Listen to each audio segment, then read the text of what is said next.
কারণ জাতীয় পার্টি নির্বাচনে যদি আসে তার মানে আওয়ামী লীগকেও নির্বাচনে আসার পথ উন্মুক্ত করে দেওয়া হলো, আওয়ামী লীগেরও নির্বাচনে অংশগ্রহণ করা নাকি একই কথা? আপনাদের মন্তব্য কি এই বিষয়ে? দেখুন, আজকে শামা ওবায়েদ তার নির্বাচনী এলাকায় বলেছে যদি আওয়ামী লীগের লোককে আমরা সুরক্ষা দিই আওয়ামী লীগের লোক আমাদেরকে ভোট দেবে, এরকম একটি কথা উনি বলেছে। বার্তাবাজার একটি নিউজ পোর্টালে আমি দেখে আসলাম। ঢাকা ভার্সিটিতে শিবির যে অনেক ভোট পেয়েছে, অনেকে বলে সেখানে ছাত্রলীগ ভোট দিয়েছে, এবং এটা একেবারে অমূলক না। ভোটার ভোট কেন্দ্রে যাবে, কাকে ভোট দেবে সেটা আগে থেকে প্রেডিক্ট করা যাবে না। আস্তে আস্তে গৃহযুদ্ধের দিকে যাবে। এখন অবশ্যই বলতে পারেন তাহলে 14 সাল কীভাবে সরকার থাকলো, 24 সাল কীভাবে 24 সাল পরে থাকতে পারলো না। আওয়ামী লীগ নিষ্ঠুরভাবে ছিল, তাহলে বিএনপিকে আওয়ামী লীগের থেকে বেশি নিষ্ঠুর হতে হবে। আমি একটা কথা মজা করে বলি যে একটি মন্দ ভোট খুব দক্ষতার সাথে করার দক্ষতা আওয়ামী লীগের আছে, এবং সেই সরকারকে 5 বছর চালানোর দক্ষতা আওয়ামী লীগের আছে। বিএনপি অতটা রুথলেস নিষ্ঠুরভাবে দেশ চালাতে পারেনি, পারবে না। 15ই ফেব্রুয়ারি ভোট হওয়ার পরে বিএনপি কিন্তু 30-40 দিনের মধ্যেই নির্বাচন দিয়ে দিয়েছে। এটা কম্প্রোমাইজিং দল, আমরা এটাকে শ্রদ্ধা জানাই। সেই বিএনপি যদি বিশাল অংশের মানুষের প্রতিনিধি বাদ দিয়ে একটা সংসদে যায়, ওই সংসদটিও কার্যকর হবে না। কার্যকর হবে না সেটা অতীতেই দেখা গেছে। বিএনপিও ম্যান্ডেট ঘাটতি হবে, দেশের তীব্র সংকট বাড়বে। কিন্তু আপনারা আসলে যখন নিজেরাই একটা সংকটে আছেন, সেই সংকটের মাঝখানে আওয়ামী লীগ ছাড়া ভোট হবে না, মানে আওয়ামী লীগ এবং জাতীয় পার্টি ছাড়া ভোট হবে না, এই কোট আন কোট আপনাদের চেয়ারম্যান সেটা বলেছেন। এখানে আওয়ামী লীগকে টানতে হচ্ছে কেন? আওয়ামী লীগ যে পরিস্থিতিতে এখন আছে তাতে সামনের নির্বাচনে তাদের আসার মানে তাদের সাথে জোট আবার করতে চাচ্ছেন কেন? মানে নিজেদেরই তো অস্তিত্ব সংকট। দেখুন, যখন জামাত ইসলামীকে ব্যান করা হলো তখন জামাত ইসলামী নামটা উচ্চারণ করাও বাংলাদেশে ছিল একটা গঠিত অপরাধ, যুদ্ধাপরাধী। তখন জাতীয় পার্টি বলেছে তাদের ব্যান করা ঠিক হয়নি, স্পষ্ট করে। 14 সালে যখন একতরফা ভোট হলো, আমি জিএম কাদের সুস্পষ্টভাবে বলেছি এই ভোটে সরকার থেকে টাকা ঠিক হবে না, 3 মাস 6 মাসের মধ্যেই নতুন নির্বাচন দিতে হবে। আমরা বলেছি, কেউ শোনেনি, তো আমরা বলেছি। যে কারণে আমরা তখন বলেছিলাম একতরফা ভোটের সরকার দেশে টিকবে না, সেই কারণে আমরা এখন মনে করি একতরফা ভোটের সরকার টিকবে না। হ্যাঁ, অনেক দল হয়েছে, এনসিপি জাতীয় দল হতে পারেনি, এনসিপির ভোটের পার্সেন্টেজ খুব একটা ভালো বাড়াতে পারেনি, গণ অধিকার পরিষদ জাতীয় দল হতে পারেনি, ইসলামিক দলগুলোর মধ্যে জামাত ছাড়া অন্য কেউ জাতীয় পর্যায়ের দল হতে পারেনি। হ্যাঁ, একটা বিপ্লব হয়েছে, আন্দোলন হয়েছে, অনেক মানুষ মারা গেছে, সেটা একটা প্রেক্ষাপট আছে। কিন্তু একটা বড় অংশকে বাদ দিয়ে যখন ভোট করা হবে, বিএনপির মতো দল সেই ভোটের সম্মতি দেওয়া ঠিক হবে না। সেই প্রেক্ষাপট থেকে জিএম কাদের বা আমরা মনে করি এই দুটি দলকে ছাড়া, আমাদের এবং আওয়ামী লীগের ছাড়া ভোট হলে দেশের জন্য দুর্ভাগ্যজনক পরিণতি আসবে। এটা বোঝার ক্ষমতা বিএনপির এবং জামাতের থাকবে, তারাই হয়তোবা এই দল ছাড়া ভোট হতে দেবে না। এবং সেটা নিদর্শনও আছে। আমাদের যখন পার্টি অফিসে আগুন দেওয়া হলো তখন বিএনপি কিন্তু একটা নিন্দা বিবৃতি দিয়েছে যে কোনো পার্টি অফিসে এভাবে আগুন দেওয়া ঠিক না, এবং ব্যান করার দাবিটার প্রতিও বিএনপি কিন্তু সমর্থন দেয়নি। যেটি ঘটেছে মাঠে, যেই মুহূর্তে আওয়ামী লীগ সরে গেল, রাজনীতি বা ব্যান করা হলো, রাজনৈতিক ভারসাম্যহীন হয়ে গেল, বিএনপি জামাতের মধ্যে দ্বন্দ্ব বেড়ে গেল। এনসিপি কীভাবে বিএনপিকে গালি দিয়ে কথা বলে? আওয়ামী লীগ মাঠে নাই, সে বিএনপিকে গালি দেওয়ার সাহস পাচ্ছে। মাঠে যখন আপনি সকল পক্ষ থাকবে তখন নৌকার দুই পাশ পাল্লা সমান থাকবে, নৌকা ডুবে যাবে না। নৌকা বলতে আমি দেশ বোঝাচ্ছি। যখন একটা পক্ষ থাকবে না তখন ভারসাম্য থাকবে না, এক পর্যায়ে নৌকা টালমাটাল হয়ে যাবে, নির্বাচন ব্যবস্থা ভোট টালমাটাল হয়ে যাবে। ধরে নিন সামনের ভোটে জাতীয় পার্টি বা আওয়ামী লীগ ভোট করলো না, সেই ভোটে 345,000 সেন্টারে হবে, সিট চেঞ্জ হবে, এবং এগুলো কোনোটাই আনরেকর্ডেড হবে না। অর্থাৎ চরম জনপ্রিয় একটি দল বিএনপি ছিল, একটু কমছে অনেকে বলছে, যে দলটি কম্পিটিটিভ ইলেকশনে অনায়াসে জিতে যাবে, সেই দলটির ঘাড়ে আসবে একটা নিন্দনীয় ইলেকশন। আমাদের প্রধান উপদেষ্টা বলেছে না যে উনি ইতিহাসের শ্রেষ্ঠ ভোট করবেন, ফ্যাবুলাস ভোট করবেন। আমি বলে দিচ্ছি আমার ক্ষুদ্র অভিজ্ঞতায়, উনি অনেক বড় মাপের মানুষ, যদি আওয়ামী লীগকে ভোটে আনা না যায়, জাতীয় পার্টিকেও বাদ দিয়ে দেয়, এত বড় ঘটনা যদি ঘটেই যায়, সেটা বাংলাদেশের ইতিহাসের অন্যতম নিকৃষ্ট ভোটের মধ্যে একটা হবে। 14 থেকে খারাপও হয়ে যেতে পারে। নিকৃষ্ট দল, কাজে ওই নিকৃষ্ট দলটা অংশগ্রহণ না করলে নির্বাচন নিকৃষ্ট হয়ে যাবে না, শামীম পাটোয়ারিরা বলতে পারে।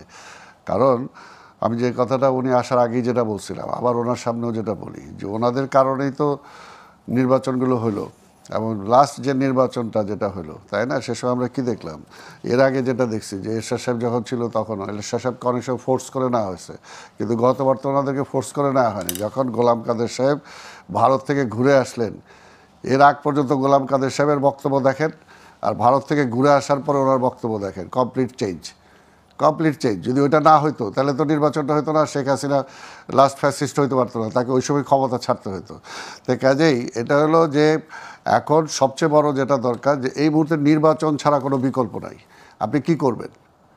What is next? আপনি এখন যাবেনটা কোথায়? আপনাকে তো কোথাও যেতে হবে। কাজে পিপুলসের ভার্ডিক পিপুলস দিতে পারে নাই এত বছরগুলো যাবত। এখন মনে করেন যদি পুরোপুরি ভালো না হয় তারপরও নির্বাচনেই যেতে হবে, কারণ গণতন্ত্র একটা অ্যাবসলিউটলি ভালো সেটা না, কিন্তু তারপর গণতন্ত্র সবার মধ্যে ভালো। তো কাজে এখন দেশের সাথে আপনি একটা নির্বাচনে যেতেই হবে, এবং সেই নির্বাচনী ট্রেনে যদি কেউ উঠতে পারে তা ভালো, আর নির্বাচনী ট্রেনে উঠতে না পারলে নির্বাচনটাই খারাপ, সেটা বলাটা ঠিক হবে না। কারণ দেশ ও জাতি পরিষ্কার দেখছে যে আজকের যে ভুলগুলো, এটা যদি এই সাফারিংটা কিসের জন্য? শেখ হাসিনার জন্য। আজকে আওয়ামী লীগ যে সাফার করতেছে, দেশ তো সাফার করতেছে, দেশ তো আমরা সবাই সাফার করতেছি এক শেখ হাসিনার তার ভূমিকার জন্য। তাই কাজে আজকে আওয়ামী লীগ সাফার করবে তাদের সেই ভূমিকার জন্য। আওয়ামী লীগকে এখন পর্যন্ত স্বীকার করছে বা তারা যে ভুল করছে বা এটা অন্যায় হয়েছে সেটাকে এখন পর্যন্ত কেউ বলছে? তাই কাজে আওয়ামী লীগের প্রতি দরদ হওয়ার তো কোনো কারণ নাই, কারণ তারা নিজেরাই তো মনে করে। তারা যদি মনে করে, আর শামীম পাটোয়ারি যদি মনে করে যে না গণহত্যা যেটা হয়েছে সেটা ঠিক হয়েছে, তারপরে আওয়ামী লীগকে আবার নির্বাচন আইনা দিতে হবে, এতটুকু মনে হয় না যে শামীম পাটোয়ারি বিবেকবিহীন শূন্য। একদম এই প্রশ্নটা আমি শামীম হায়দার পাটোয়ারিকে করতে চাই। শামীম হায়দার পাটোয়ারি, মানে 1 বছর হয়েছে যে ঘটনা, সেই ঘটনার জন্য আওয়ামী লীগের কোনো রকমের আমরা অনুতাপের জায়গা এখনো পর্যন্ত দেখি নাই। ক্ষমা চাওয়া বা অন্য কিছু তো আলাদা কথা। এই 1400 মানুষ, তাদের মৃত্যু তো কম কিছু না, তাদের মৃত্যু অনেক বড় কিছু। এই মৃত্যুকে রেখে, বিচারটা অসম্পূর্ণ রেখে, সমস্ত কিছু অসম্পূর্ণ রেখে আওয়ামী লীগকে নির্বাচনে নিয়ে আসার কথাটা আসলে খুব যৌক্তিক কিনা? আমি মনে করি আওয়ামী লীগের ক্ষমা চাওয়া উচিত, এবং জয় সাহেব আংশিক চেয়েছে, দমন পীড়নটা বেশি হয়ে গেছে, অতিরিক্ত হয়ে গেছে। সুস্পষ্টভাবেই তাদের নিজস্ব একটা পার্টির আভ্যন্তরীণ কমিটি করা উচিত ছিল, একটা ফ্যাক্ট ফাইন্ডিং কমিটি করে তারা কিছু কিছু জায়গায় ক্ষমা চাওয়া উচিত। তবে বাংলাদেশের রাজনীতিতে তারা একটা কনস্পিরেসি থিওরি দ্বারা করাতে চাচ্ছে। খুব দুঃখের বিষয় হলো আওয়ামী লীগের সমর্থকরা এই কনস্পিরেসি থিওরি বিশ্বাস করে। আমি অনেকের সাথে কথা বলে দেখেছি বাংলাদেশে, ওই যে কনস্পিরেসি বিশ্বাস করা যে লোকগুলো আছে তারা কিন্তু একটা বড় পার্সেন্টেজ। তারা ভোটে কি করবে, ভোটের পরে কি করবে, ভোটের দিন কি করবে। আপনি তো এখানে কনস্ক্রিপশন জারি করতে পারবেন না যে সবাইকে আর্মিতে যেতে হবে, এখানে তো সবাইকে জেলে নিতে পারবেন না। এই সমাজের মানুষ একটা পার্সেন্টেজ অফ আওয়ামী লীগ, তারা ভোটে তাদের প্রার্থী না পেলে, তাদের মার্কা না পেলে তারা কি রিয়াক্ট করবে? সেটা 16 বছরেও হয়েছে না? হ্যাঁ, 16 বছরে হয়েছে। 16 বছর যদি আমরা না বলি, 14 সাল থেকে যদি আমরা 14 সাল থেকে যদি আমরা বলি, একটা বড় অংশ তাদের প্রার্থী পায় নাই। অবশ্যই বিএনপি অনেক বড় দল, অন্য রাজনৈতিক দলগুলি অনেক বড় দল, তারাও তো মানে সবাই এক ধরনের বঞ্চিত হয়েছে অবশ্যই ভোটের অধিকার থেকে। ঠিক, এটা যেমন পুরোপুরি সত্য, আবার 11 বছর আওয়ামী লীগ সবাইকে বঞ্চিত করে বলছে 11 বছর ওইভাবেই ভোট করতে হবে, এটা তো কোনো সলিউশন না।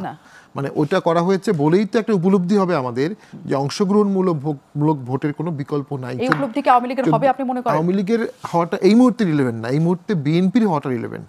ড্রাইভিং হুইলে এখন বিএনপি, দেশ চালাতে হবে বিএনপিকে, দেশ বাঁচাতে হবে বিএনপিকে, বহুদলীয় গণতন্ত্র বাঁচাতে হবে বিএনপিকে। It's high taxation for BNP. BNP সাফারও করবে, আবার দায়িত্বও বেশি নেবে। কিন্তু বড় দল হিসাবে বিএনপির কাছে সবার প্রত্যাশা এইটাই, যেটি ঘটবে মানুষ যখন পলিটিক্যাল প্রসেসের বাইরে থাকবে তখন তারা একসময় অস্ত্র হাতে নেবে। সেটাই ঘটেছে, আগেরবারও তাই ঘটেছে। তো আগেরবার ঘটেছে 11 বছর পরে, এবার আরও আগেও ঘটতে পারে। আর এটা কি বারবার ঘটতেই থাকবে? আপনি গণতন্ত্র মানেই হচ্ছে সবাইকে একটা প্রসেসে নিয়ে আসা। নির্বাচন যদি 6 মাসের মধ্যে হয়ে যেত, 3 মাসের মধ্যে হতো, আওয়ামী লীগ নগণ্য ভোট পেত, সমস্ত সমস্যার সমাধান হয়ে যেত।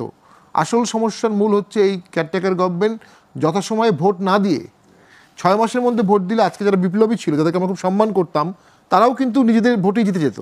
যত দিন যাচ্ছে তাদের পরনির্ভরশীলতা বেড়ে যাচ্ছে, এবং তারা পরনির্ভরশীলতা হওয়ার কারণেই জাতীয় পার্টিকে আজকে এত বেশি তারা মেলাইন করার ট্রাই করছে।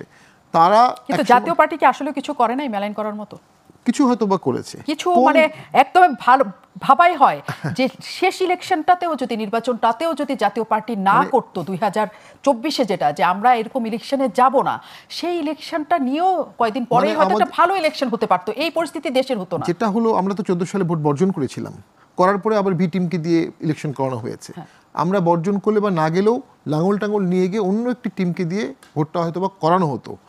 তার থেকে বড় কথা হচ্ছে, আমরা মনে করি সামনের ইলেকশনটা ইনক্লুসিভ হলে এই সমস্ত দেশ পিছিয়ে গেছে গণতন্ত্রে, এটা আগায় যাবে। আমরা কি আগানোর পথে হাঁটবো না পিছানোর পথে হাঁটবো? দেখেন, ভিকটিম যারা আন্দোলন করেছে, যাদের মারা গেছে সন্তান, ভাই বোন, তারা অবশ্যই আবেগী হবে, কিন্তু রাষ্ট্র কিন্তু আবেগের ঊর্ধ্বের একটা বিষয়।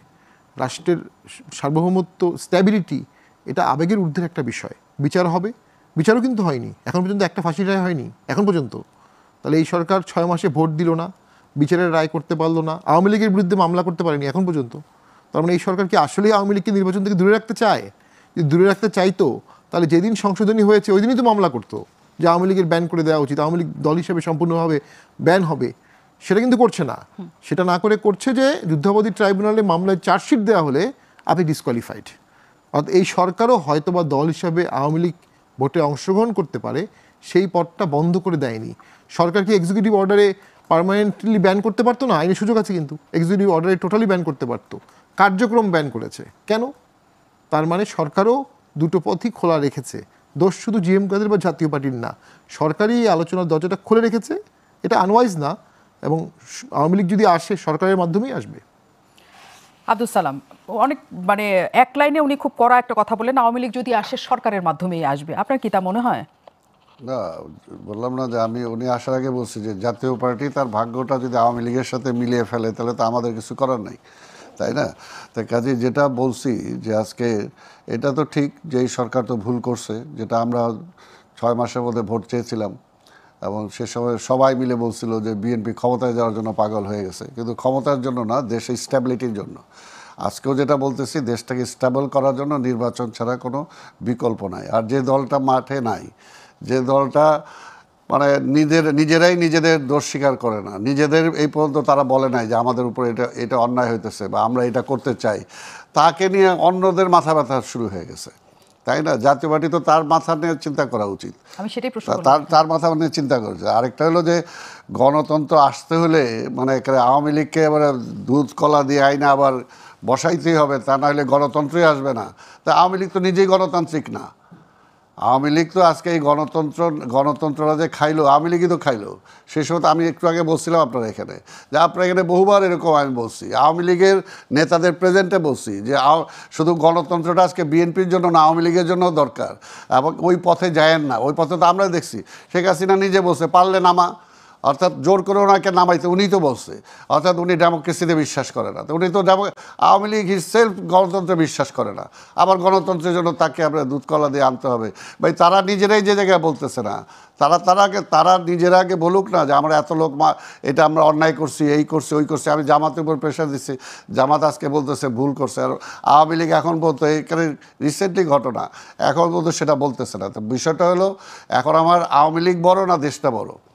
আমার জন্য দেশটা বড়। আর একটা আজকের এই পরিস্থিতিতে আজকে থেকে দেখে আসতেছি না, আমরা সেই স্বাধীনতার পর থেকে আমরা দেখে আসতেছি, দেখে মানুষ কারো এখানে কেনা না, কর্মীরা কেনা হতে পারে, মানুষ কারো কেনা না। আমরা দেখছি এক সময় যে এই দেশের সব আওয়ামী লীগ হয়ে গেছিল, আবার 75 সাল পর্যন্ত যখন এই দেশে আওয়ামী লীগ ম্যানেজমেন্ট দিতে পারে নাই, দুর্ভিক্ষ উপহার দিছে, মানুষ না খেয়ে মারা গেছে, তখন কিন্তু আবার ওই আওয়ামী লীগকে কেউ সাপোর্ট করে নাই। আবার তারপর আজকে বিএনপির জন্মটা হলো কেন? বিএনপির জন্ম হলো তো ওই আওয়ামী লীগ ফেল করার কারণেই। তো কাজে আজকে আওয়ামী লীগ ফেল করছে, তো কাজে সেটা নিয়ে তো ওই মরা লাশ কাঁধে নিয়ে আমাকে দৌড়াইতে হবে কেন? তারটা সে নিয়ে দৌড়াক। আর যদি জাতীয় পার্টি তার সহায়ক হিসাবে থাকে, তা উনি কাঁধে নিয়ে তাদেরটা সে দৌড়া, কিন্তু জাতি সেটাকে দৌড়াইতে চায় না। জাতির এই মুহূর্তে প্রশ্ন যে আমার জিনিসপত্রের দাম বাড়তেছে, আজকে বিদেশি ইনভেস্টমেন্ট আসতেছে না, আজকে বেকার সমস্যা বাড়তেছে, এবং পৃথিবী আজকে বলতেছে একটা ইলেকটেড গভর্নমেন্ট দরকার যার সাথে আমি ডিল করব। কাজে এই মুহূর্তে একটা ইলেকটেড গভর্নমেন্ট দরকার। কাজে ইলেকটেড গভর্নমেন্টের জন্য এখন আমাকে ইলেকশনে যেতে হবে। এখন কে ওই মামলা শেষ হইল কি হইল না, সে করতে পারবে কি পারবে না, সেটার জন্য আমি বসে থাকবো, তাহলে তো দেশ তো জাহান্নামে এমনি শেষ। কাজে এটার জন্য আমরা মনে করি যে পরিষ্কার এই সরকার ভুল করছে, নির্বাচন 3 মাস 6 মাস 9 মাসের মধ্যে না করে, এবং এখনও যারা নির্বাচন পিছাইতে চায় তারা মূলত সে আধিপত্যবাদী শক্তিকেই আবার ফিরে আনতে চায়। শামীম হায়দার পাটোয়ারি, নিজের মাথা না বাঁচিয়ে আওয়ামী লীগের কথা কেন এত বলা? না, আমরা আমাদের কথাই বলছি। আমাদেরকেও যখন ব্যানের কথা বলছে, ওই যে বললাম সরকার পার্মানেন্ট ব্যান করেনি, সরকার টেম্পোরারি ব্যান করেছে, বলেছে বিচারিক প্রক্রিয়াধীন থাকায়। যখন পর্যন্ত বিচারিক প্রক্রিয়াধীন ছিল না, ফান্ডামেন্টাল মিস্টেক করেছে সরকার। তাহলে সরকার যদি ব্যান করতে না চায়, তাহলে আমরা তো বলতেই পারি যে এই ব্যানটা লিফট হতে পারে, এটা আমরা মনে করি। আর আমাদের মাথা অবশ্যই ঝুঁকিপূর্ণ অবস্থায় আছে, এটা আমরা অস্বীকার করি না, কিন্তু আমরা তো সবসময় অংশগ্রহণমূলক ইলেকশনের কথা বলেছি, সবসময় বলেছি, এখনও বলবো। যদি তাই হয়ে থাকে কারণ অংশগ্রহণ ইলেকশন না হলে কি কি কনসিকুয়েন্স হয় এটা তো আমরা 14 থেকে 18 দেখেছি। সংসদ অকার্যকর হয়ে যায়। হ্যাঁ, একটা জনতান ইলেকশন করে হলেও একটা এখন দরকার, এখন যে পরিস্থিতি তার থেকে একটা ইলেকশন হওয়া বেটার, কোনো সন্দেহ নাই। কিন্তু বেটারের থেকেও ভালো করার সুযোগ যদি থেকে থাকে সেই সুযোগ আমরা কেন নেব না? তবে সালাম ভাইয়ের সাথে আমি পুরোপুরি একমত, আওয়ামী লীগকে ক্ষমা চাইতে হবে, রিফর্ম হতে হবে, রিফর্ম দেখাতে হবে। তখন মানুষের মনে রাগ, দুঃখ, ক্ষোভটা প্রশমন হবে। তখন মনে হবে না যে জাতীয় পার্টি তার অন্যের মাথা বাঁচাচ্ছে, তখন মনে হবে জাতীয় পার্টি যৌক্তিক কথা বলছে। নিশ্চয়ই আগে সেই জিনিসগুলোই হোক, সবাই সেটাই চায়। কারণ